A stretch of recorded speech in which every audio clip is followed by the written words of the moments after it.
Transmission can occur as long as infected skin touches infected skin with no visible lesion seen.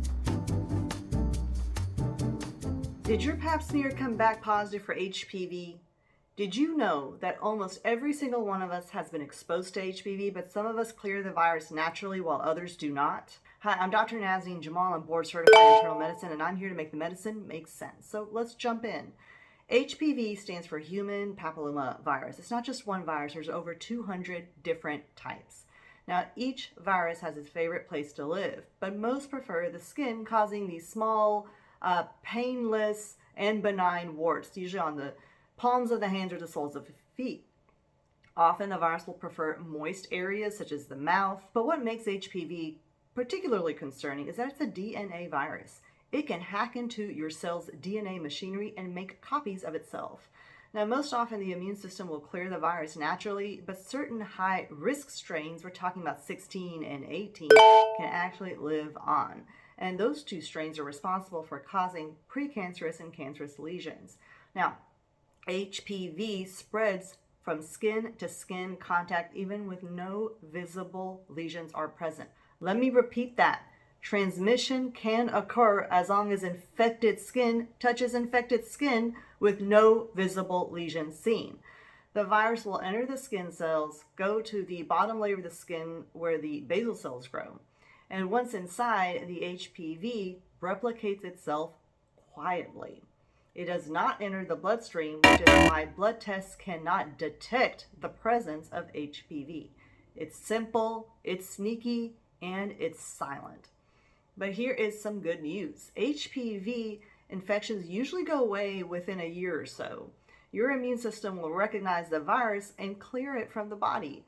But sometimes the HPV virus lingers due to a weakened immune system, stress, trauma, concurrent infections, the concurrent use of medications that suppress the immune system. If it lasts for more than 12 months, we get nervous about precancerous and cancerous lesions. That's why regular pap testing and HPV testing are so important. They can detect early abnormal cells that have a chance of becoming precancerous or cancerous lesions. Most women who do have a positive HPV test will never develop cancer. Testing positive simply means that we need to keep an eye on this. So what are the high-risk types we worry about? There are around 15 high-risk HPV types, but the top two most implicated are HPV 16 and HPV 18. They cause nearly 70% of cancers worldwide. In women, they can cause cervical precancer and cancerous lesions, vulvar and vaginal lesions, rectal and throat cancers. They're low-risk types, and they're the main cause of genital warts, which are benign but bothersome. Now, while cervical cancer only affects women, HPV is a shared infection, which means that men can carry and transmit the infection even if they don't have visible symptoms, skin to skin. They can also develop cancers such as rectal and throat. So they actually have just as much risk with those high-risk types.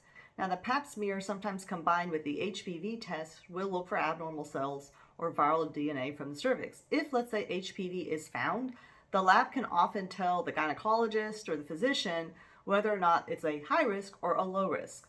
If it's a high risk infection, your physician may want to monitor it or perform a colposcopy, which is a direct view of the cervix. There are also some self-testing where women can collect vaginal swabs, but that's not available in the US yet.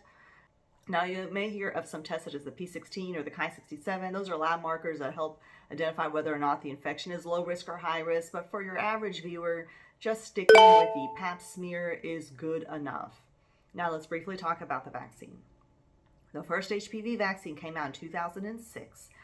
Today, we use the 9-valent vaccine, which protects against 9 types. Studies show dramatic results. Within a decade of vaccine rollout, infections with the vaccine type HPV dropped by over 80%. The infections even dropped among girls who were not vaccinated because of herd immunity.